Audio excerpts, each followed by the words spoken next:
In this video, I've come to the top of a mountain in Glencoe to try this camera that I bought off eBay for $400, and I think I've got a really good chance of getting a good shot. The clouds are coming in over here, but there's no sun. I just hope I get something a little bit better.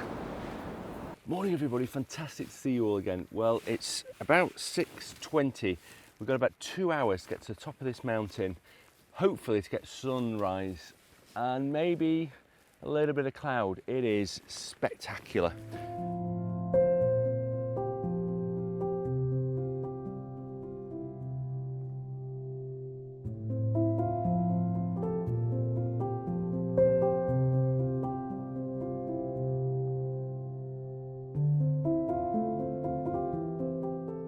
Oh, that was tough.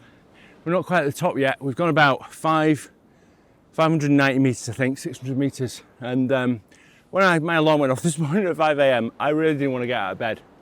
But it's like I said last year, you remember that hour on the mountain much more than that hour asleep in bed. So you've got to get out, you've got to get out. And now I'm out, it's fantastic. It's hard work though, but you can do a lot more than you think you can. So yeah, this is really good. It's amazing. You know, I'm going to one of the highest peaks in Glencoe and there's just a little bit of snow. This should be covered in snow now. It's about 6 degrees C. Oh, I feel like I'm doing an autumn hike. But I'm looking forward to trying out the Nikon Z7 300 24 megapixel camera and see how it compares with my Z7. I think it's going to do pretty well, to be honest, but we'll see, we'll see. Let's hope we get sunrise. Not far now.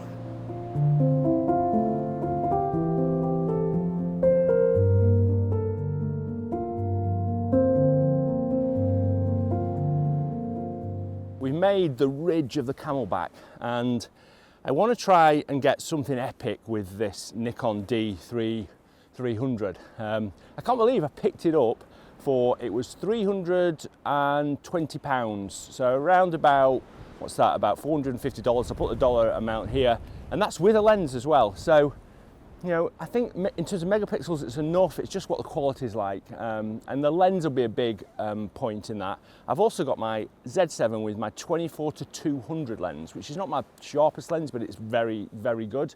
And I've also got a wide-angle lens as well. So there's two peaks we can go up. There's one in this direction, which is the one I think we're going to go up, and there's this one. I feel that both are probably okay. There's somebody else on the mountain gone up this one, so we're going to go up the other one because we want to be on our own. It's so good when you're on the mountain on your own. The conditions aren't great though. It's very, very sort of medium cloud, and we want low cloud that's going to break really. But that might break when the sun comes out. It is, yeah, I've achieved all my goals on my Apple Watch. 7:52, which is about 55 minutes from sunrise.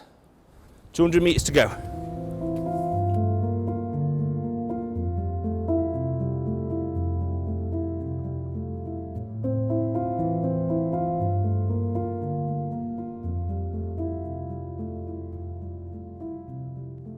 Okay, so I've gone for ISO 12800, which is actually the highest ISO this goes to. I expect this to be so noisy, but I'm going to try shooting a shot at the highest ISO. Rick's going to be in the scene of this pretty spectacular scene. It's very, very foggy and cloudy at the moment, quite dull, still not sunrise. So I'm going to shoot this, see what it's like. Maybe I'll shoot the same scene on my Z7 as well. Okay, so all I've got to do now is work out how to focus. Rick goes over there, I'm sure it'll be fine. Okay, so I've taken the shot with my Z7 and the Z7 300, and I've shot at the same ISO, 12800. And yeah, it should be good. The interesting thing is just the ergonomics, which is the biggest change. I mean, obviously the picture quality is probably going to be a bit different, but yeah, the ergonomics of the two cameras is so different. This is so amazing. Right, okay, let's keep going.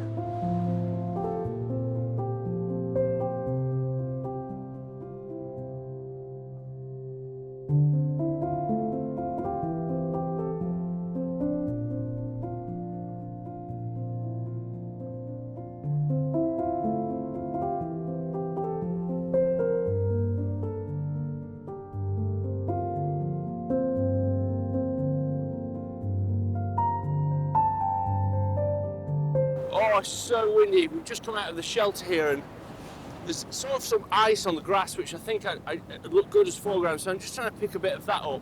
I've only got an 18 to 55mm lens, which is, it's a DX lens, so it equates to around about 24 to 70.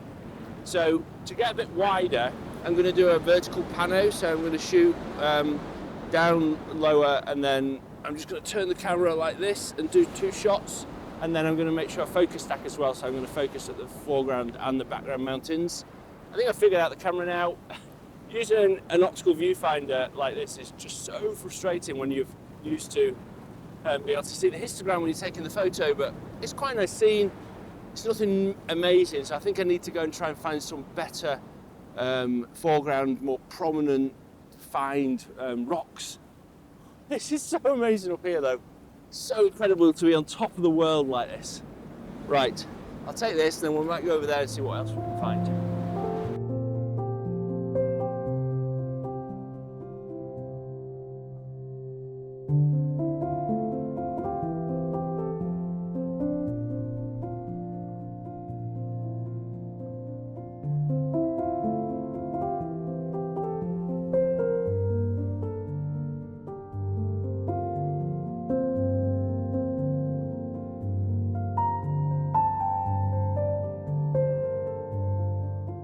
It is so cold up here. Me and Rick have just got fingers that don't work now.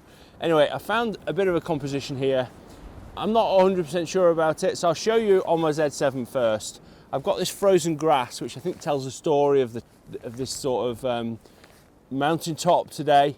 It's very cold, you know, the wind's just freezing the grass, even though it's really warm in the valleys.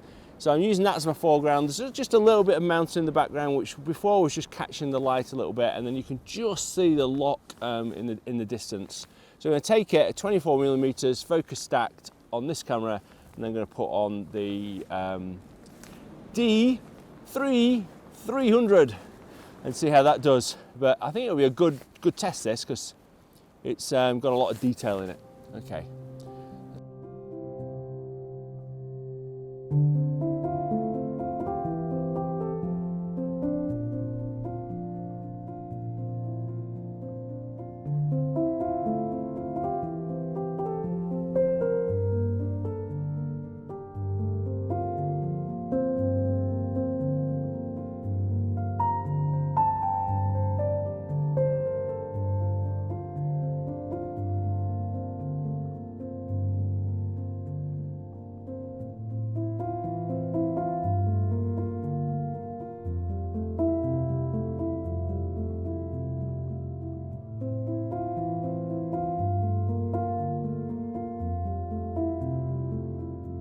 So, I've been doing a lot of this to try and warm my fingers up, and I feel like I've got a little bit of a shot here. So it's really difficult because there's rocks everywhere, and I can't find any rocks that are purposeful enough, I suppose, you know, that have got some, you know, leading lines or line up in the same way. So, but I have these grasses I'm really drawn to these with the frost on them, and there's quite a uniform area here. So I'm shooting a little bit longer, probably around about 50mm equivalent full frame. The advantage with a DX camera like this, where you've got a crop sensor, is you get more depth of field for the same field of view. So I think this is going to look okay. There was some light on one of the hills before, but it's gone now, typically. So I'll shoot this with the D300 and my Z7. The thing I want to say as well is that I think I said this when I talked about my D200, which was that really old camera that I've still got, that I feel like the sensors are going to be reasonably good on this when we look at the photos. But I think the biggest change is things like the viewfinder, the screen, just the ergonomics of the camera. And I feel that's a really important step change that we've made through the last few years, to get a camera now that, you know, is very easy to use and makes taking photography and taking good photos a big thing. And I think that's often something that people forget. They think the camera sensor's the most important, but I actually think it's the ergonomics of it and how it feels in your hand and how you can use it, the screen, the menu system, all those sort of things, because you want to have all your concentration on finding a composition. Anyway, there's a little bit of light coming out, so we'll get this shot.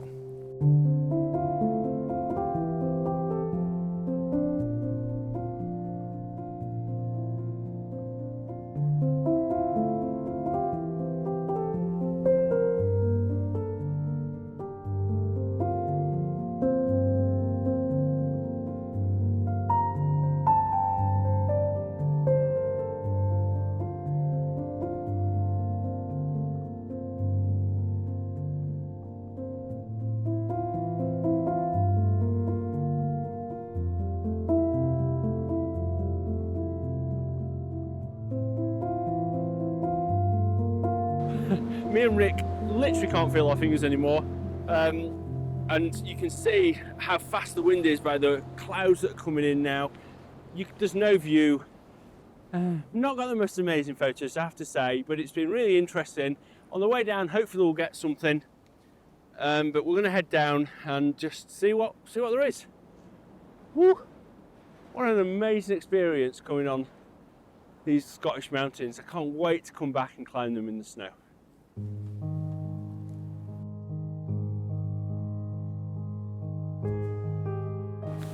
Okay, we're just come down to the ridge here, and we've just come down from up there, and there's some other people going up, and as they go along that ridge they look really good, I think, and they're going into the fog. So I'm going to hand hold this camera. Now it has got VR in the lens, but it hasn't got in-body stabilization, so I've upped the ISO a little bit to ISO 400. It'd be interesting to see how these come out.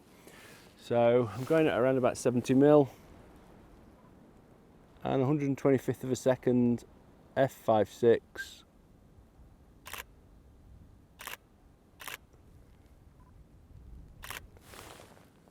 And they've gone. Should look good.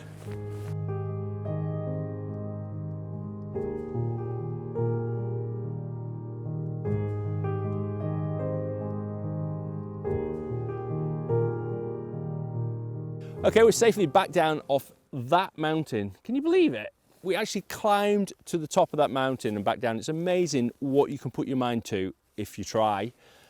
Anyway, I took a pano up there, and I think I might have showed you it depending on how I edit the video, but if not, I'll show you in a minute. And a pano is a good way of taking a camera like this that's maybe 24 megapixels and turning it into a 100 megapixel camera if you want.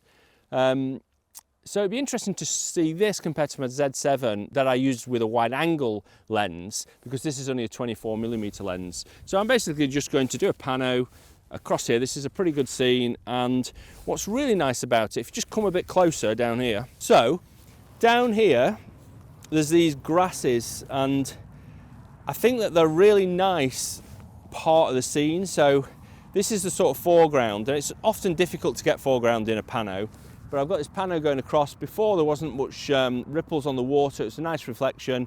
Got the mountain and then the valley down there, and I'm also going to take just a shot into the valley as well.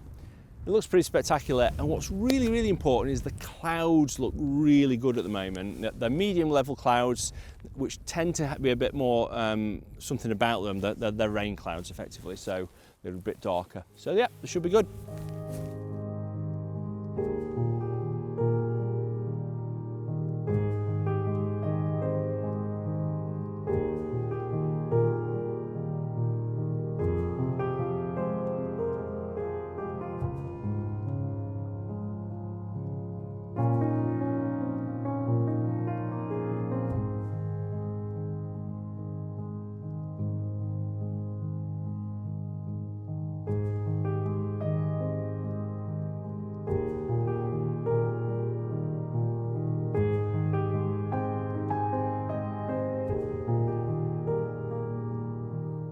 Okay, I just want to show this mistake that's often made as well, and it's probably not a mistake, but just a thing that people don't think about that much. It's certainly something that I didn't used to do as much that I do more of now, and that's if you ever seen like this where you've got reeds or grasses or lines of any kind, so these lines are going in this direction, then by moving your camera small amounts from the left to the right, you can create leading lines. So you can see if I go down around here, then they go, you know, sort of diagonally that way. If I go around here, then they're going to go diagonally to the right, and they're going to lead in diagonally to the mountain.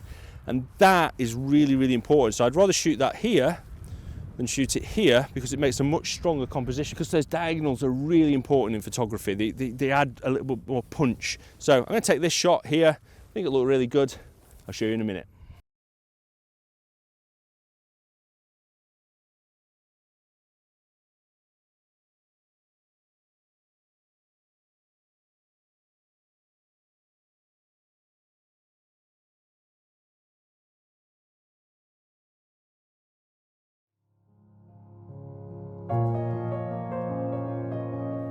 Okay, so It was such fun. Well, I think it was fun shooting with this. I've got a lot of thoughts on it I'm going to talk about in a minute. We're also going to go through these photos in a little bit more detail, and I've also got some prints to show you. I've got to show you some prints. Before I do that, I'm really proud to say that we've got a new sponsor, Skillshare, and I'm really proud they're a sponsor because I've used them for the last 2 years to improve my editing. I've gone to watch structured classes on there, and that's really helped me improve my storytelling, improve my editing in Premiere Pro. So I really think it's a great place to improve your skills. But I'm also excited because I've got a course on there now on Lightroom, and I'm going to talk about that in a little bit more detail in a second. And I was really blown away when I first went onto Skillshare, just about the depth of content on there. I'm into maker things, creating things with my hands as well. So I've done a few courses on creating model aircraft, but more importantly, there's also loads and loads of things on photography. Like this class by Jeff Johnson on capturing in-between moments. I feel like it's a really good structured way of learning and improving your photography. Maybe you want to go and improve your editing, and more about that on my course in a second. Or maybe you're just thinking of making a career pivot and you want to improve your understanding of business. And Skillshare is such a great way to sort of level up your skills. So my course, this is a course I built of 11 videos, and it is a way of improving your landscape photography. And what I wanted to do was not just say, here's the basic functions of Lightroom, but I wanted to show why and how I edited. So I've gone into quite a lot of depth in how you can create extraordinary images from your raw files. There's some examples in there. I go through my favorite tools, which are masking and multiple masking. And it is for anybody that's just any level really. You can get something from it, whatever level you are. Okay, so make sure you check out the link, skillshare.com/Nigel. The first 1,000 people will get a free month. So it's a no-brainer. You can go and check out my course and other courses on there in that first month. And if you don't like it, you don't have to carry on. Okay, on to looking at some images. Pebbles is just down here watching. I'll show you. Pebbles, I think she's waiting for a snack. It's not snack time yet. It's not. No, look, I'm talking to this. There's me, look. Hello. Right, onto this camera. So, well, you've got to remember that this was £250, so $350. It's got the kit lens on, which is a VR lens. There's no in-bulb destabilization. It's not a mirrorless, obviously. It wasn't, it had them when this was invented. So it is 24 megapixels though, and the sensor is pretty good on it. The biggest thing that I found was not, certainly when I got back and looked at the image quality, because the image quality is pretty good, as I'll explain, but it's just the usability of it. I really struggled. The viewfinder wasn't really great. It's quite small, not very bright, even though it's an optical viewfinder, and the screen, it wasn't a touch screen, which I kept touching, but it wasn't a very good quality, so I couldn't, I'm used to reviewing my photos, so my workflow had changed, having my Z7 and even my D810 really, and D850. So yeah, I think that the usability was the biggest thing for me, but the quality was amazing. I mean, we'll start with the worst. This was taken at ISO 12800, and you can see it's unusable pretty much. It's got banding, it's noisy, it's just horrendous. But what's really interesting is if you compare it with the Z7 at 12,800, it's worlds apart. I mean, with a bit of noise reduction, you can make this amazing. But if you shot this and just let a lot of light in, so this was 100th of a second, it just shows you just how much difference light makes. That's why we always push to the right of the histogram. You want more light on your sensor. So this is the same image shot, same amount of light, but I've just opened the shutter for longer. So this is 18 seconds. And you can see the quality is just great. I mean, apart from Rick not being able to stand still for 18 seconds, which, it's just poor effort really. Yeah, I mean, it's worlds apart. Okay, onto the other images. So let's start with this one. I'm just going to do them one by side of the other. So yeah, that is the Z7, and this one is the D810. 300. And obviously the composition's a little bit different. I didn't have an L bracket for this, so you've got to be a little bit careful with that. But if I zoom in, and I've focus stacked this as well, by the way, so let's just have a look at it down there. So I focus stacked both of them. You know, you can see at 100%, I mean, we'd have to go a little bit larger, wouldn't we, to get it the same size, but there's more detail, obviously, in the Z7, but, you know, not a huge amount more. And if you look at this, I printed it out. So this is it printed out, and it's difficult for you to see, obviously, just on this screen.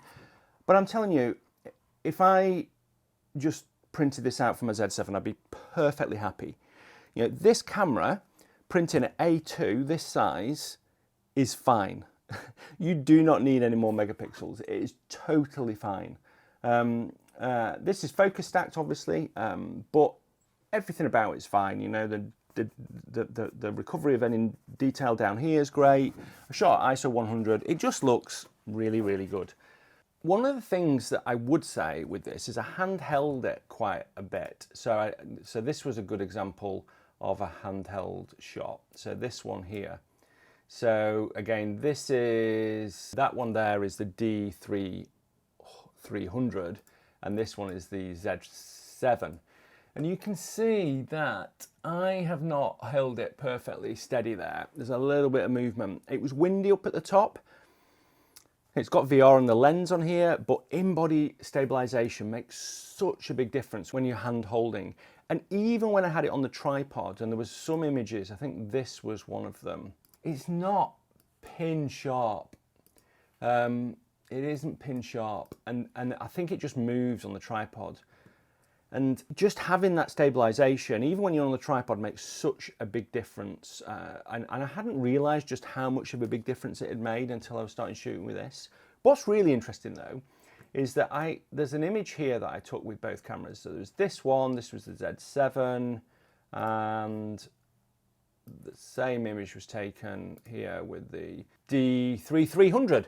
And you can see that if I go in closely, then definitely the Z7 sharper when that sharpens up. I mean, it's not a huge amount difference, but you know, it's better. There's no doubt about it. You can pull out more details. Certainly down there, you can see a little bit more details. But the difference is quite small, I'd say. The dynamic range also on the Z7 is a little bit better. But what's really interesting with these two photos, I put them on Twitter and I said to people, tell me what you think about these two photos. Which one do you like the most? I didn't tell them they were taken with different cameras. Obviously, the editing's slightly different on them. The one's not quite as wide a view as the other one. So it was really interesting for me to find out what people said. And here's the results. 65% of them, this was 974 votes, 65% of them said they liked B better, and B was this one here, which is this camera. And the reasons that they were saying, if you go down into the comments, is quite interesting. So if I just go onto this tweet now and I go down to the comments, more breathable air around it, it feels more mysterious, it draws me into the landscape, feels more, it's composed with more intention. That's not the case. More details in the foreground rocks. Somebody said B has got more detail in the foreground rocks. And then people said about the cloud colouring, you know, the difference in colouring. It was all about small things like how I've edited it or how I've slightly composed it differently. Very rarely did somebody notice something to do with sharpness or noise. And I know this isn't as big as it can get, and I know that if you want to print it bigger, definitely the Z7 is going to be bigger. And I know that I'm not great because I get the latest technology and talk about how good the Z7 is or how good the Z9 is and how I want a better lens.